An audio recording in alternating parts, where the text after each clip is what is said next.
Good afternoon, everyone, and welcome to the Women in STEM panel as part of ANU Virtual Open Week. My name is Emily O'Hara, and I'm the Student Recruitment Domestic Senior Officer at the ANU College of Engineering and Computer Science. I'd like to begin by acknowledging the traditional owners of the land on which we meet today. I'd also like to pay my respects to the elders past and present. Now I'd like to introduce Catherine Ball, who will get started on today's proceedings for the panel.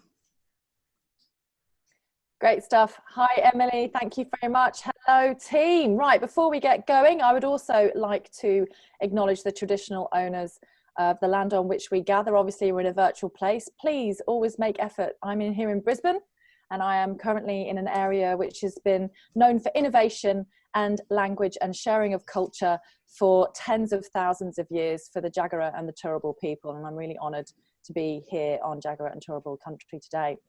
So we are going to be having a bit of an open discussion, and I'm really excited to see the participants joining today, because one of the things I want to make sure that you feel like you can do is ask us any kind of question you can possibly think about. You have to use the Q&A function though. That's the key about webinars on Zoom. So if you have a burning question, even something that you were thinking about before we even got started today, pop it into that Q&A so we can make sure we get to your question before we run out of time. I'm sure a lot of us have experienced that last minute rush and we won't be able to run over. So we need to stick to time. So if you have a question, nothing is a stupid question, nothing is a silly question. We're here to give you an honest appraisal of how we are, how we've been, how we've got to where we are, and where we're going in the future. Now, before we go any further, my name is Kath. I'm very happy to connect with you on Twitter or Instagram or LinkedIn. You can find me with Dr. Catherine Ball as my name on those platforms. If you ever want to find out more about ANU and the work that's going on, you've obviously got Emily you can ask, but you can also reach out to me. I'm more than happy to have a chat with you about what things are happening now. I'm going to hand over to our first person to introduce herself. Now, Liz, are you ready? Because you're going to be the first person that I'm going to ask this to. So, okay. Oh, good. Mate, what I need you to do is tell us, who are you? Why are you on this webinar today? Really? Great question.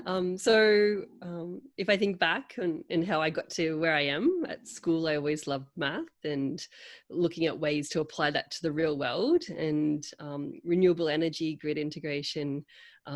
It was probably a bit early when I first started that wasn't sort of taking off, but there was some movement in the space, and so I had a scholarship, a cadetship with the utility while I did my engineering degree. So I worked and studied at the same time, and then at the end of that I went and worked a little bit longer and sort of was waiting for when the renewable energy sort of like movement was going to take off, and and when that started to get some traction, I jumped back into academia because I could see some really difficult problems that were worth solving to accelerate this renewable energy transition. And so I looked at how to combine battery storage with solar PV, how to enable more solar energy uptake in the grid.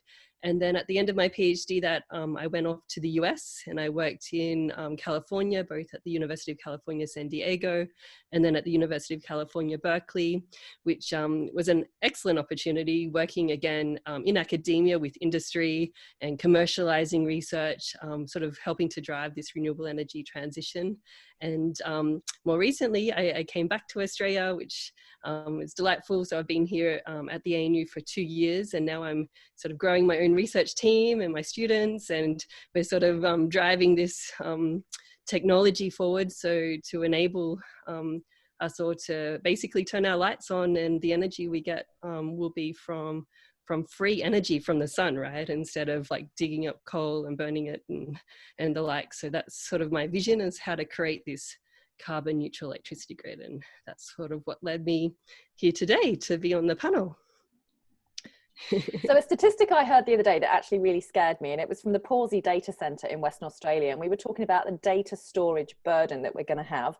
And we always talk about that random stat of, 95% of data that currently exists only came on board in the last 2 years.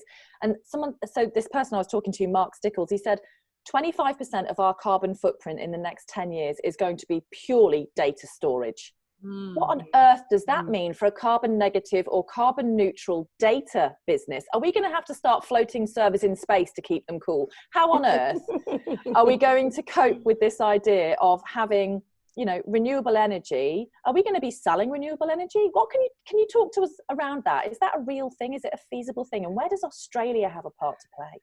So Australia is like one of the richest resources in solar, but the problem with solar is that we don't get to choose when it becomes available, right? At nighttime, the sun goes down and there's no energy. And so what we need to do is back that energy so we can store it and then dispatch it when we need it. And the same happens with wind, right? We don't choose when the wind blows and how fast it blows, but that energy is there and can be harnessed.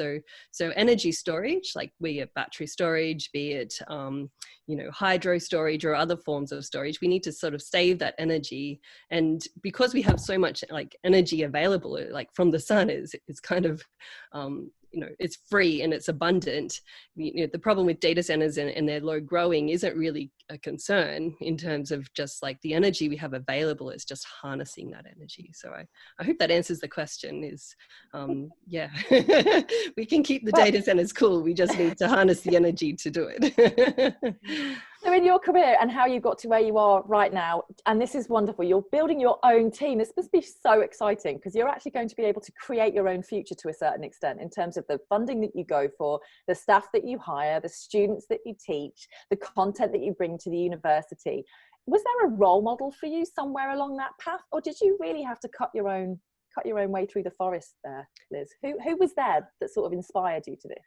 A bit of both, I think. Like in terms of role models, I've had many really excellent ones. I would have to say in Berkeley, I had a female advisor, which was pretty much for the first time in my career having a female advisor.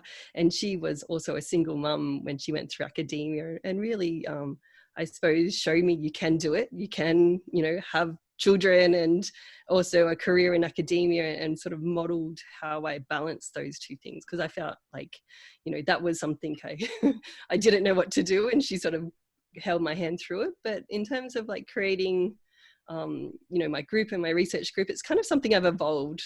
You know, I sort of like I've taken the steps that just felt natural to me in my trajectory, with, you know, just always trying to do the best I can in what I was doing, and, you know, aligning what I was doing with my values. And it kind of, you know, in some parts I've had mentors, but in some parts, like, this has just been the natural progression of my career, if yeah, that makes sense. That makes a lot of sense. Thanks so much. So if any of you have any questions for Liz about renewables, about how we put renewable energy onto the grid, how we actually store energy. And in fact, Liz, I'm just going to get you quickly again. Electric cars, Yes. Are they a storage mechanism for electricity that we could use in an emergency, for example? Absolutely, yeah. So that's part of, like, I've got a recent painted and talking about emergencies and how we could use battery storage, right, in an emergency. So I don't know if you've been following California, but they've had power blackouts because they haven't had enough generation to supply the loads on the really hot days when everyone's running their air conditioning. And so we could, like, you know, operate segments of the grid to keep the grid going when the bulk grid is down. But battery storage is abundantly available in electric vehicles. And so instead of just having the resources physically located that we can't move, electric vehicles offer us the opportunity to, you know, dispatch, like, you know, if you're 2 suburbs down and you had a fleet of electric vehicles that were, for example, at ANU not sitting there not doing anything, you could, you know, potentially dispatch those to a segment of the grid that, you know, had no energy and keep it running for a bit longer. So it's a really exciting time with these, you know, batteries on wheels. It's fundamentally changing our grid. The world of electricity supply is going to look a lot different in the next 5 years, I'd suggest, right? Okay, next up. Thanks so much, Liz. Thank you. Fiona, tell us, what do you do? Who are you? Why are you on this webinar? Hi, Kat. Thanks a lot. So who am I? So I grew up in Botswana, so that's another story how I got there. But I'm from Scotland. My family ended up in Botswana when I was very young, and it's a very hot country with quite a lot of energy poverty, but a lot of sunshine. So I got quite interested in the idea of solar power quite early on. And I also really like knowing how things work. So all of that ended up me doing a physics undergraduate degree. I went back to Glasgow, where my family's from, to do that. And in doing that, I realized that I am pretty interested in materials and how materials and light interact in particular. And that was quite serendipitous, because that actually is really important for solar energy. So it meant that by following both my passions, I could actually do something really interesting and important. So then I started looking around for a PhD. I ended up coming over to Australia to do my PhD here at the Australian National University. I was looking at weird and wonderful ways to make solar cells absorb more light using something called plasmons, which I'm happy to bore people about offline at any point. Then after my PhD, I went to Spain, where I did a postdoc for, ended up almost 4.5 years. I got a fellowship over there, and I studied more ways of making even stranger solar cells absorb more light based on quantum dots and all sorts of things. And then I was given the very wonderful opportunity to move back to ANU, and similar to Liz, we were actually on the same fellowship. I'm also been starting my own group, growing my own research directions, becoming an independent researcher. And I think the other thing that has been really interesting has been working with interdisciplinary colleagues across the ANU in the Energy Change Institute. And in particular, I'm now the running a project as part of one of the ANU Grand Challenges, which is the Zero Carbon Energy for the Asia Pacific Grand Challenge, and where we're looking at how we can use hydrogen actually as a mechanism of, as an energy vector, so how we can store renewable energy in hydrogen and export that to the world instead of coal and gas. So I have to ask, are we ever going to have clothes that are made out of photovoltaics? I really hope not. I mean, it's cool, it's gimmicky, but it's not going to save the world. Like, actually making flexible solar cells, the actual semiconductors, is relatively easy because you just make them thin enough, no problem, right? But context. So like the metal bits that the electrons run through, right? Anybody has ever handled a piece of thin metal, do that multiple times and see what happens. I think you're always going to, and it's always going to be much more expensive. Honestly, it'll be, yeah, gimmicky, cool, but that's not an answer to large-scale decarbonization, in my opinion. I saw that there was this backpack that had a solar cell on it that would charge your iPad as you were walking around. Now that's not bad, because that could actually be a real solid solar cell that doesn't have to be too strange, you know. You just, yeah. But still, you know, like I think that a better way of thinking it might be, you know, for us to just make really efficient solar cells, and then for someone like Liz to just make sure that we can get all of our electricity whenever we need it at the point of use. You don't have to walk around with a solar cell on your back. You can just plug in anywhere you want and it will be renewable anyway. Wow. So again, in terms of your pathway to get where you are, obviously life experience, I'm seeing a theme of travel happening here, which I think is going to keep going across all of us in terms of where being in STEM can just open up your world. And you can tell from my accent that I'm originally from the UK as well, a bit further south than Glasgow. But who was it in your life, other than those life experiences? Any role models, any people that sprung to mind that really got you involved or pointed you in these directions through your career?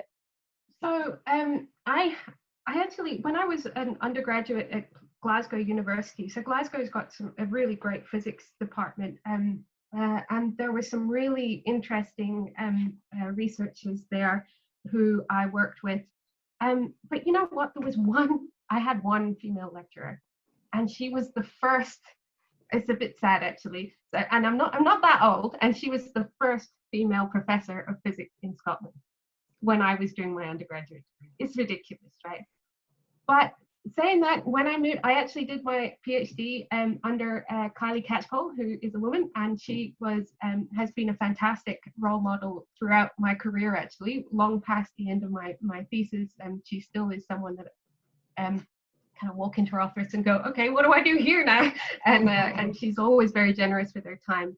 And more than that, just being able to actually watch someone successful who isn't a man and just understand how she moves through the world, I think is really valuable, because it's sometimes difficult to imagine yourself as a leader if you're only just seeing men leading and you can't actually watch a woman do it and how they do it, because it's slightly different the way that people do their leadership skills.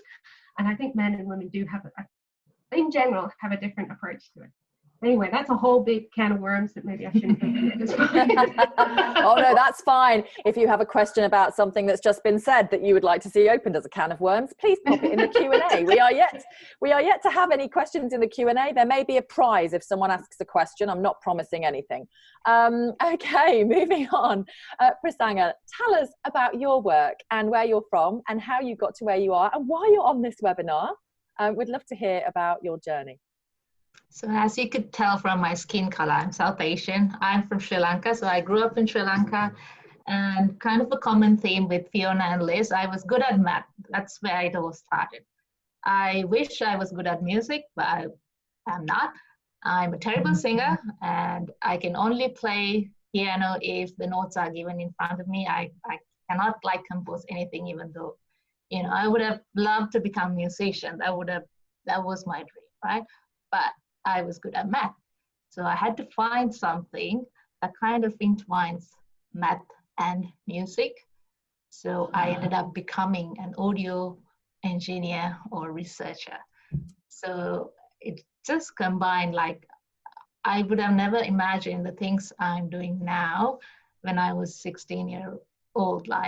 So I'm working with all these microphones, loudspeakers, even music, or even strange things like automatically recognizing bird calls using recordings in a forest, things like that. So that's probably the summary of how or why I got here. The geographical move, so I did my bachelor's in Sri Lanka, and I got this opportunity to do a PhD in Australia in the audio signal processing area. So that was of course, I jumped at it and came here and did my PhD. And the one thing I'd like to say that in the beginning, I didn't really, it wasn't my goal to become an academic. I would probably say I wanted to be in industry. But what I figured out after my PhD, doing a postdoc, was that academia gives me so much more freedom than what I would do if I was in the industry. For example, being an academic, I'm still able to collaborate with so many multinational companies around the world. For example, I've had this amazing opportunity to go and talk at the Apple headquarters in California. And if I worked for a company, I would have never gotten that opportunity. So I'm so happy that I chose this career path where I get to go and talk at these amazing places and collaborate with big shot companies like Apple, Facebook, Adobe, all these places, and and still create basically magic with audio. So that's kind of a very short summary of why I'm here and how I got here. So tell us about your favorite project, because Apple, Facebook, what kind of projects are you working on with those people? It may not be that that's one of your favorite projects, but tell us a bit more about a couple of projects. I'll give a general idea because I don't want to get into too much detail, right? So I work in spatial audio, right? So you would say, what's spatial audio? A very simple example is if all of you just close your eyes and listen, you would be amazed about the amount of information that we actually acquire through our ears. And so that's an amazing capability. Sometimes the surroundings that we are in, we gain more information through our ears than our eyes, although we don't give enough credit to our ears. So that's the same thing with devices. If you look around your room or wherever you are, you'll see there are so many devices lying around you, and all those devices have microphones, loudspeakers embedded in there, right? And they have this ability to sense the world as well. So with spatial audio, what we are doing is, of course, entertainment is one big part, but for devices, how do we give the ability to hear the world as humans do, so they could make their own intelligent decisions going forward? So that's spatial audio with examples. And what I'm doing is a lot of research in terms of recognizing kinds of sound, recognizing what kind of a room you are in, and things like, even like things like automatically recognizing intelligible speech, or what kind of a sound is there in this space. Are there humans there? Are there birds there? Are there vehicles there? And noise cancellation is another area that I work on. There's so much sound pollution around us. And yeah, so how do we cancel noise without having to wear headphones? Because at the moment, if you want to cancel noise, it's mandatory that you wear headphones, right? But imagine if you can go on a plane and you don't have to wear headphones and it's quieter, just by using some more loudspeakers embedded onto the roof of the plane that can cancel out the noise in there. Things like that. I would pay for that. Please do. I would pay for that. How many times have you you're got off planes and you're literally like, you literally come off a plane and you're like, my life is like too much noise. It's a problem for, you know, in the cockpit, it's a big problem. It affects the ability to focus for pilots. It's a big problem. So if we can, you know, help them to not wear headphones throughout these long journeys, that actually helps them with their ability to focus. Cool. That's awesome. I just want to have coffee with all of you next time I'm in Canberra. You Prasanga, pay. did you have? Yeah, of course. And I want your brains. I will buy you caffeine. Did you have any role models, mate? How did you find this? What put you that love between? How did you get that? I know the music and the maths thing, what you were good at and what you were passionate about, but who was it that maybe, did anyone? Music, it's probably pop culture, right? Yeah. To be honest, I would say my main role model is my mother. So being a woman, the things she has achieved, coming from a country like Sri Lanka, I would say she didn't come from much in terms of wealth, but she has achieved so much in her life, and she's an academic like me as well. So she's definitely, and she does so much for her students and, you know, the community surrounding her through education. So I would say she's my role model, but I've also been very lucky in terms of getting mentor or kind of a career mentor, which is my PhD supervisor, who is also a colleague at the moment at ANU. It's a he, but the good thing about this he is someone who celebrates women, right? So when you find a male mentor who celebrates women, sometimes it's actually the best thing that could happen to you. Yep. Now, talking about a woman who I consider to be a bit of an inspiration and a mentor to me, we're going to move on to CG, the OG. Catherine, how are you, mate? How are you? How did you get on this webinar? What are you doing here? Where have you been? What have you been doing? I don't know. Tell us about yourself. Got confused. Okay. I don't know. So I feel like I've had a little bit of a different path to the other ladies on the panel. It's fantastic hearing about all our different journeys. So when I graduated from electrical engineering, I actually went straight into the automotive industry. And I worked at Mitsubishi on car harnesses, which is the most fun thing ever. And then I moved into telecommunications. So for quite a few years, I was a telecommunications engineer. Alongside that, I ran my own martial arts school and I taught Taekwondo. So So I've always been interested in human motion, and I thought, oh, maybe I should just do a little part-time sports science degree and, you know, brush up my skills, which I did. And all of a sudden it became this amazing PhD where I combined my engineering and I had physiotherapists on my PhD panel. So it was a bit of physiotherapy, bit of orthopedics. One of my PhD supervisors was an orthopedic surgeon.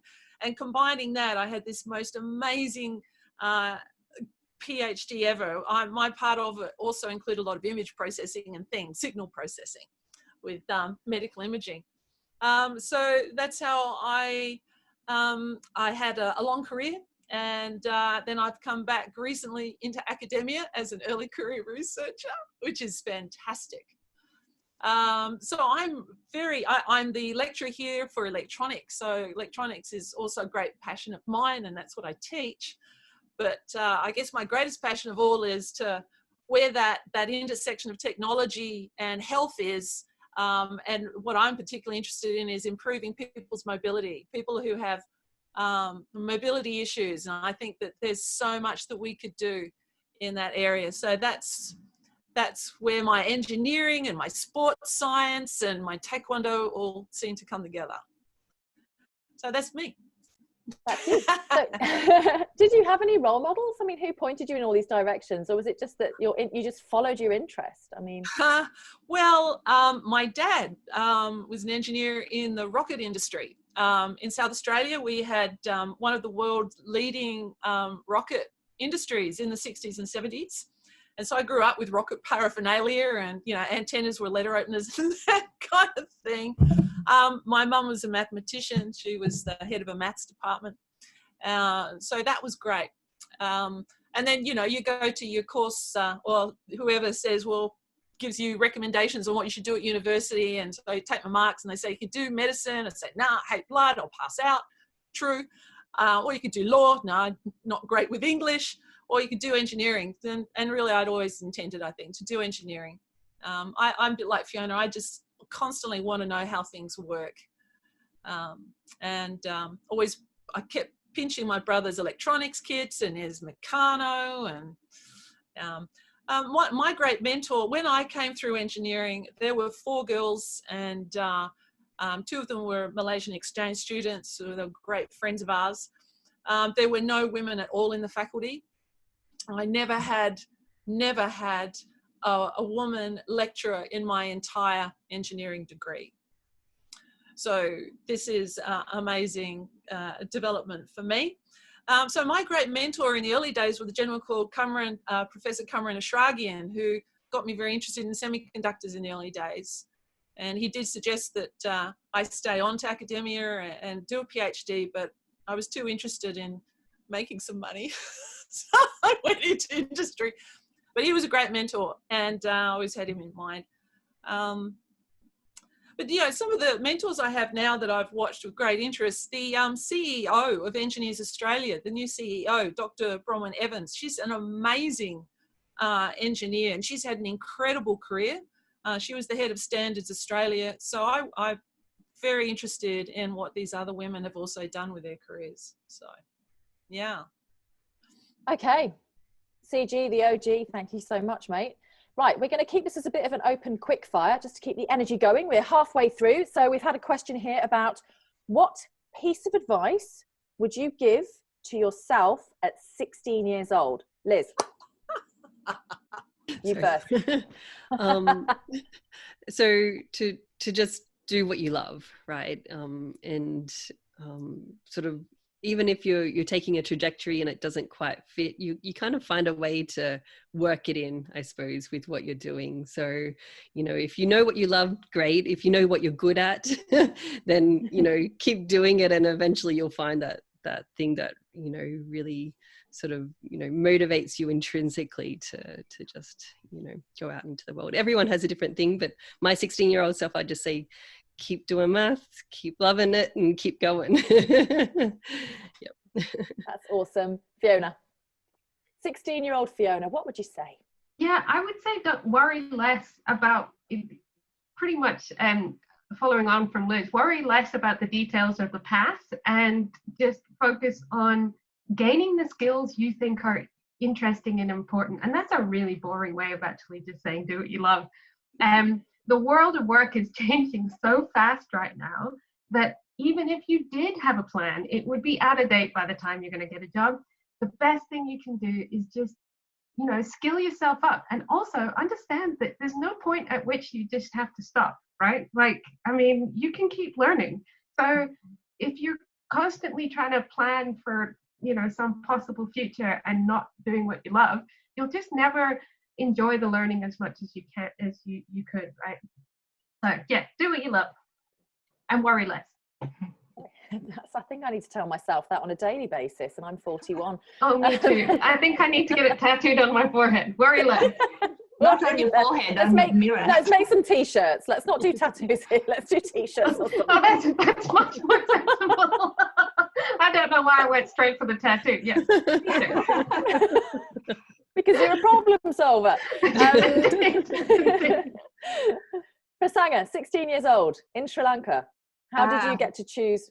What would you say to yourself? Two things, I would say. First thing, I think, find the intersection between what you love, what you're good at. And this is actually inspired from Ikigai in Japanese culture. So what you're good, what you love, what you're good at, and what kind of serves the world, and what makes you money at the end. So find an intersection of those four, and, you know, up your skills and be prepared. Because the second thing is, I believe luck is kind of where preparation meets opportunity. So keep yourself prepared. So when the opportunity comes, you'll be lucky. Top notch. CG, the OG. I would suggest get yourself a really lovely blank book with a lovely binding and put ideas in there. Start developing your ideas now, no matter how crazy, write them down. It's like a journal, but full of your ideas. You start to do it when you're early, you know, when you're 16, and get your brain thinking about all the time, solutions to problems. Get your brain on that path and relax, and don't read, you know, Clio or what are those stupid girly magazines are. I don't even know what they are now. Which ones even exist anymore? Okay, we have a specific question for you though, CG. An anonymous person. Hello, anonymous person. Hello. You're on the air. I'm 18 and working in the car industry and interested in mechanical engineering.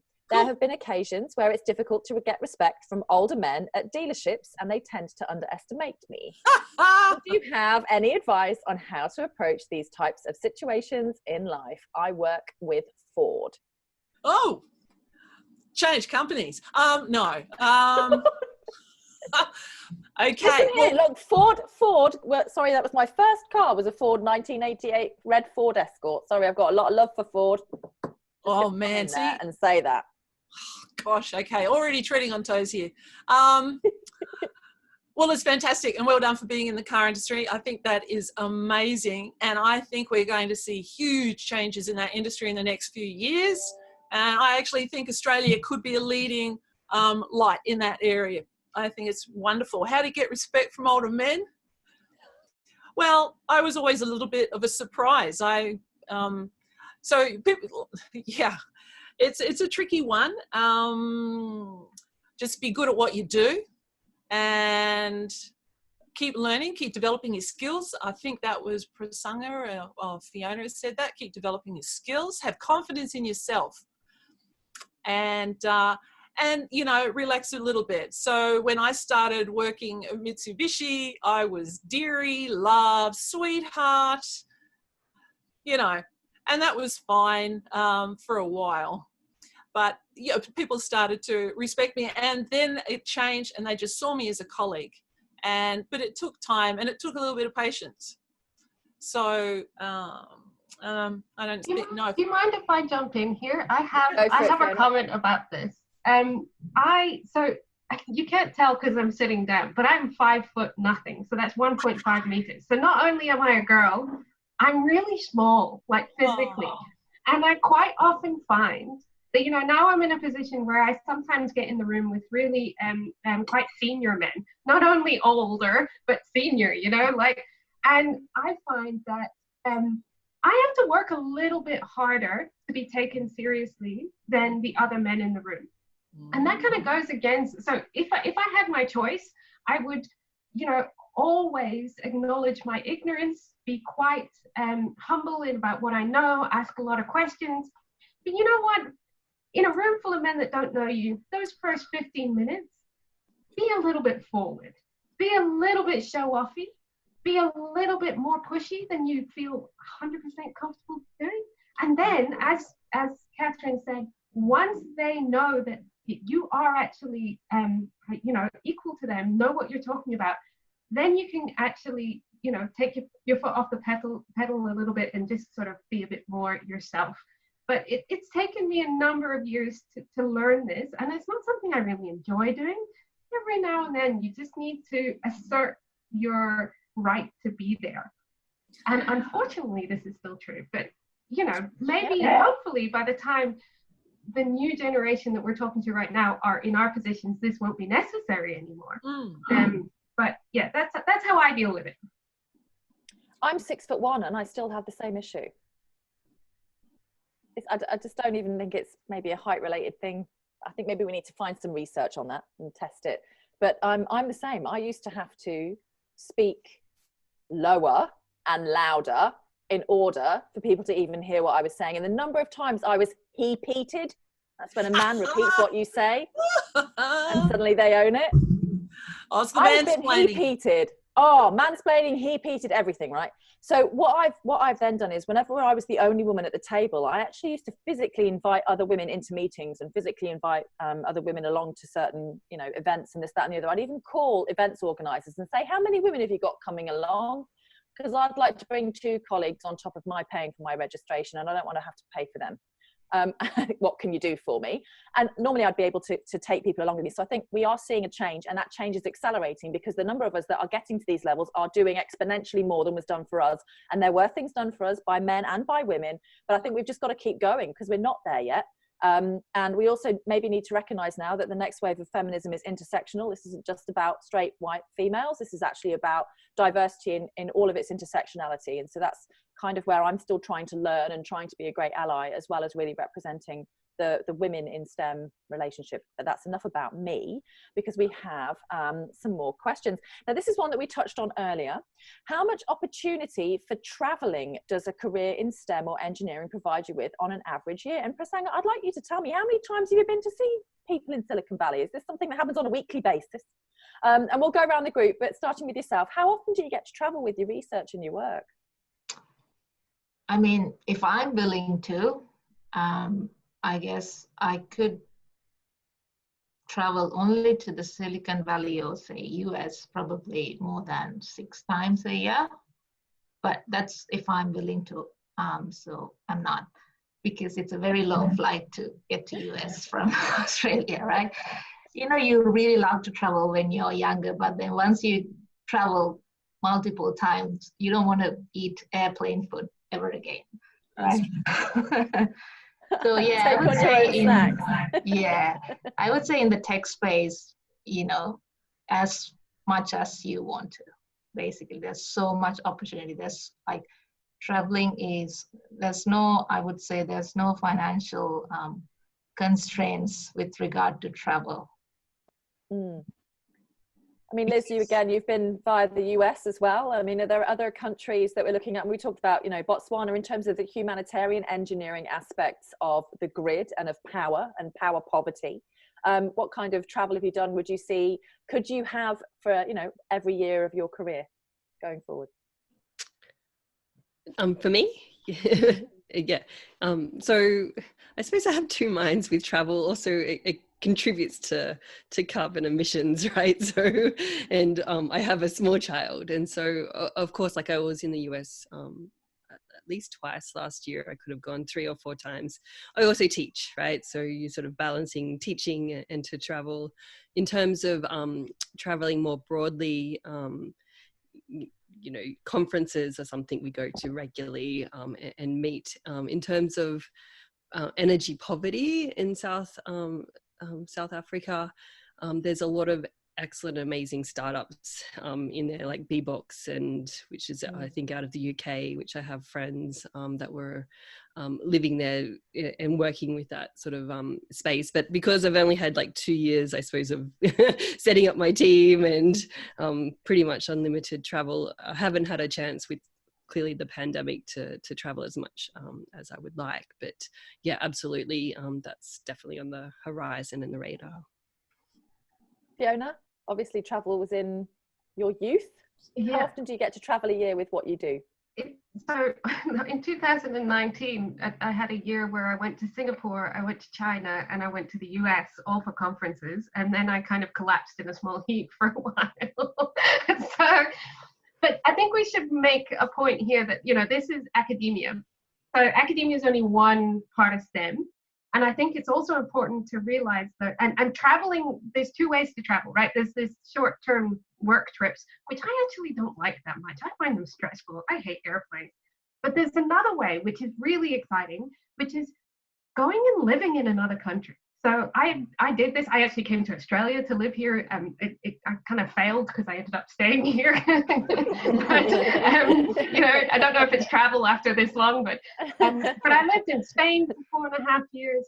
And while that, again, is still academia, like, I think the important thing about STEM is that your skills are universal, and that English tends to be the language of science and of technology. So, you know, if you have a good quality degree and you have a set of skills, is a very good chance that you could take your pick of jobs, not just where you are, but anywhere in the world.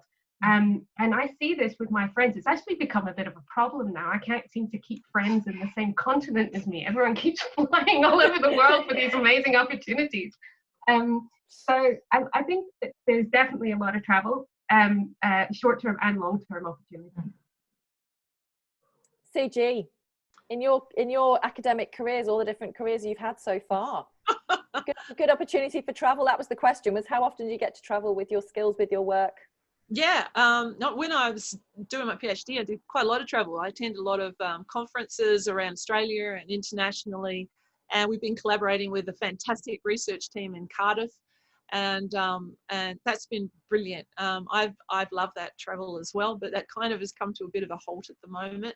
But, you know, I'm still working with our international colleagues, which is fantastic. So I guess we're traveling virtually at the moment. But it's really lovely having an international collaborations and international colleagues. There's nothing better. Yeah, I love it. While I've still got you, CG, I like to throw the hard ones at you. So it was actually our first person that asked a question was called Vicky. Thank you, Vicky, for the question. Okay, so this is going to be a quick fire background, all of us again. We'll start with you though, CG. Oh. What are the difficulties for a woman in engineering navigating through an academic career?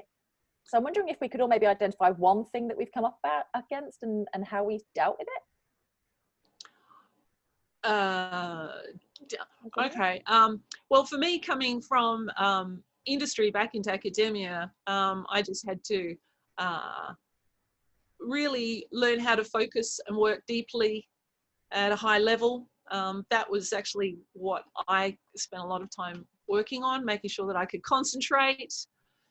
And the other thing is, I think as engineers or people who are interested in engineering, haven't always got well-developed social skills.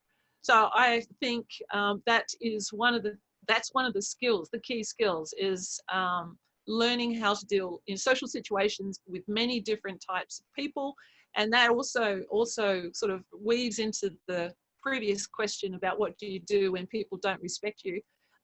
Learn the social skills, and they will teach you, and you'll know how to deal with those situations. I'll stop there. Good answer. Prasanga, do you want to pick that up with any examples where you've hit up against an issue as a woman in engineering and how you solved it? Okay, one thing I'm experiencing at the moment is navigating as an academic while I'm a new mother. So I wouldn't say I've actually solved it yet because I'm still learning the ropes because my baby is only 10 months old, right? So I would say how I think now is very different to how I used to think probably 2 years ago as an academic, right? Because your role doesn't stop. It's not like any other job where someone else can come and replace you when you're on maternity leave. For an academic or STEM, like you have to keep going, right? So the clock doesn't stop for you just because you had a baby. So that's kind of a unique challenge, or a challenge that's unique for to academics, female academics. So I'm only learning the ropes of it, where I have to prioritize. What do I need to do? What do I want to prioritize in this year, in this month, and in this week? And how do I still get to my professional goals while balancing out my family as well? So I would say that's a big challenge that I'm facing at the moment, and, you know, solving myself. Because you don't really actually see a lot of examples in academia as well that have young kids. So I'm lucky to see Liz, and Liz is a wonderful friend, right? So I'm glad that I at least have Liz, right? So I wish we had more examples in academia where we can, you know, share the stresses and get tips from. Maybe there's an action for us to put something together then. Let's create it if it doesn't exist. Liz, Yeah. Fiona, Yeah, CG, you up for that? Let's do Yeah, it. I'm up for that. Okay. Yeah, nice one. Great. To be continued. Yeah. Fiona, yourself, any particular walls that you hit your head against? How did you break through them? Yeah, so this is not only a problem for women, but it is statistically more of a problem for women. So I suffer from fairly extreme imposter syndrome. So just so you know, I actually graduated top of my year from my undergraduate degree. Like, I won a prize.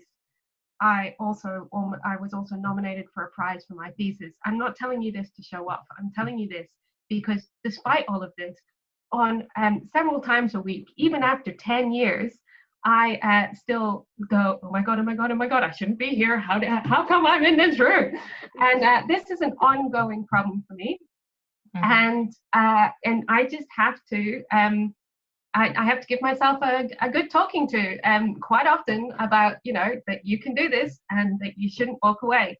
And I think this is one of the reasons why some people do fall out of more senior roles, not only in academia but in STEM. It's just this sort of feeling of I shouldn't be in the room. It adds another level of stress and another level of mental and emotional energy to a job that is already stressful and requires a lot of mental and emotional energy. So that is something that, yeah, I deal with this a little bit by being open about it, by talking about it with my students, by talking about it with people who are senior, by finding really good mentors and coaches to discuss this with. But it's, you know, it's not something that's a solved problem. It's something that I'm still working on. Well, you tell me every time you've won something and I will sing it for you if you can't sing it for yourself. Liz, where have you hit a brick wall, bashed your way through it, and how did you do it? I think, like Prasanga was saying, when you have a child and you have this job that's you know, sort of, you growing your own team. It's like creating your own business, right? Like, you know, if you step away, who's going to keep running your business for you? That's how I sort of see academia, and you know, just prioritizing. So you know, I think mother's guilt, where you always want to be spending more time with your children, but, you know, how do you balance that mother's guilt with, you know, doing all the for me, like, as we all feel like, you know, we're doing important work, right? That, you know, it's the intersection of what we love, what we do, and, you know, how it impacts society. So you know, and, you know, those early years are quite intense with little ones. So Prasanga, it gets easier. It does get easier. Just the second one completely. My 2.5-year-old, and I've got a 10-month-old. It's the second one. It's the destroyer of worlds. The first one you deal with quite well. Second one. I thought it's the other way around. Oh no. Oh no. No, not in my experience. I'm sure other people may have experienced that. Sorry, Liz, did you want to finish off? And then we're going to go to a very quick couple of questions. And then I'm going to drag Emily back in here to answer a couple of questions that I can't give statistics for around Keck. So Liz, sorry, mate, were you done? I was done. Yep. All good. Yeah, awesome. Okay. I don't know who might want to take this one, but in, say, 60 seconds, put your hand up if you'd like to do this, or just start talking. What does a research engineer do, like on a day-to-day level, and how long does it actually take to produce something? Who wants to take this one? I'll take that. Go, you've got 60 seconds. I'm resetting it. Go. Okay, so as a researcher, you have two main jobs: problem finding problem solving. Problem finding is picking a really cool, interesting, important problem that you want to solve. Problem solving is then designing the experiments, whether these be real world or digital or simulations or mathematical, to solve this problem. And then I actually should have said 3 things. The third thing is dissemination. You need to write about it. You need to talk about it. You need to actually get it out there in the world and make it useful. So on a day-to-day level, you do a lot of different things, to be honest. But those are your 3 main goals. That was 47 seconds. You're perfect. Okay, who wants this next one? And this might be a 90-second answer. What are the main different? Maybe we can all just jump in on this one. What are the main differences between industry and academia? Can I maybe starting the clock? Go. Yep. 90 seconds. So I felt like in industry, you're looking at problems that are maybe in the year or the 2-year horizon. And we have this rule of thumb, 80-20. So you do 80% of the effort to get the product. Whereas I feel like academia lends itself to looking at longer term challenges, like in the 5 to 10 year horizon. And it's all about that last 20%, right? So knowing a problem exactly and thoroughly and, doing the last mile, I suppose, from the industry perspective. Yeah, that's my short. Anyone want to add to that? Yeah, just to add to For that, me, academia is more about freedom. Sorry, I'm Prasanga, go on. Yeah, that's true. Just to add to that, what Liz said, right? So because industry is more short term, they don't necessarily dig deep into problems. Even though we may share the same problems, they kind of try to find artistic solutions so that they can get a product out sooner. So with academia, because you have the time and freedom and more creative people to look at a problem more deeply, so we tend to take more time and actually solve the fundamental problems, so the applications of that solution could be much wider at the end. Mm-hmm. So the impact could be much wider at the end. Yeah, well said. Yeah, definitely well said. I agree. The freedom, academia is much more freedom. I worked 10 years in a corporate environment, and all it is about how many hours you put on a timesheet and how much money you make for invisible shareholders in the US or wherever they are. And you're playing somebody else's fiddle. You are following somebody else's direction. And it's not like I'm jaded or anything, but I certainly decided that I would never, ever work again for somebody that I wouldn't hire. And can I add one very small thing there? I think that we haven't, and so the other thing that I get to do now is speak truth to power. So I get to stand up and say, actually, Mr. Energy Minister, you're wrong. Actually, Mr. Chief Scientist, who has to, who's appointed by the government, you're wrong too. And here are the reasons why. And even if you don't like it, there's no one that's going to sack me for it because I'm an academic, and all I have to make sure is that I am right. I am right, or at least I can back up my point of view. So that is, I think, is a really nice place to be. You don't ever have to worry about that sort of politics. You just follow the truth. Follow the truth. We could sum up today's session. It's in that just then. Follow the truth. Now, very, very quickly from lovely Sophie, we have a question that says, a few of you have mentioned having PhD supervisors who have also been fantastic mentors and role models. When choosing institutions or academics to approach for a PhD, did finding specific role models or mentors play into that decision of where to go and who to do a PhD with? My only advice that I would ever give to anyone, personally, this is my gift to the world. There's one thing that you need to measure a PhD supervisor by, and that is how good they are at quickly producing successful PhD students. How good they are at getting people through the system. That's my only metric that I wish to goodness I'd been able to apply to my choice of PhD supervisor, but that's another conversation again. Anybody else want to jump in? I think the PhD supervisor relationship is super important for a successful PhD. I was completely blind walking in. I was just really lucky. And I actually don't know how you gauge that relationship in advance.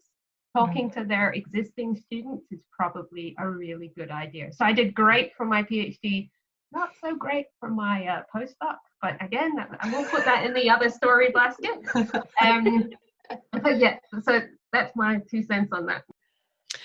Yeah, I'd say the same. I asked previous students, right? It's the most important, and the more, and the right supervisor for you, I would say, doesn't mean it's the right supervisor for somebody else, right? I don't know, finding the right like boss in the industry or supervisor in academia, that's a skill. And for me, I had many different bosses in industry, and so I got to gauge, I suppose, quickly who was the right sort of mentors for myself. But yeah, it's a difficult one. Now, Emily, are you still watching there? I've got a couple of KEX statistics questions here that you might be able to help me with. So the question that we had, well, it was from a lovely person called Nina, and I'm going to say Nina's a lovely person because Nina thinks that we are a right impressive bunch. Thank you, Nina. Now, Emily, I don't know if you have these stats to hand, or maybe we could even circulate them afterwards, but the main question was, what is the proportion of women in KEX, and what approaches are we using to attract and support women from undergraduate to postgraduate in KEX? And so I just wondered if you had any numbers that you could share with us there, maybe numbers that even show the improvement, and maybe even if we have targets, that would be great too. Yeah, definitely. So at the moment, we're at about 30% females across college. And it definitely is something which we are very passionate about. So we are doing our absolute best to try and get more females into our programs and more female staff as well across the college to support people. We've got some fantastic student associations as well that will pair new students with later year students to offer that support throughout your studies. And we also have some fantastic scholarships for females as well. We've got the Kim Jackson Scholarship and a few others as well. So we are doing our absolute best to encourage more females and support throughout studies as well. Well, that's it through all of the questions from the Q&A. So I just wanted to personally thank everybody that put a question in. And like I said, you may have follow-up questions. I'm pretty sure all of us would be totally approachable on social media or LinkedIn if you had any further follow-up questions that you'd like to get hold of us and ask us. And then I'll hand the talking stick back over to you, Emily, as you show us some of these wonderful other activities that are happening in Virtual O Week. Fantastic. Well, I'd like to say a very huge thank you to our Women in Engineering panel. So Liz, Fiona, CG, Prasanga and Catherine for an absolutely fantastic session, very insightful. For the remainder of Virtual Open Week, we do have a lot of fantastic sessions. So we do encourage you to engage with us, check out what we're doing. If you've got more questions that you'd like answered, we have drop-in sessions. And as well, we have a fantastic session scheduled for Friday afternoon on 30 years of engineering. So thank you all for attending. This session will be recorded and provided afterwards if you'd like a copy. But I'll just skip to the last slide. So if you have any questions, we encourage you to get in contact with us. We're more than happy to answer questions, help you out with anything. And we look forward to hearing from you and hopefully seeing you on campus in future. Thank you, everyone.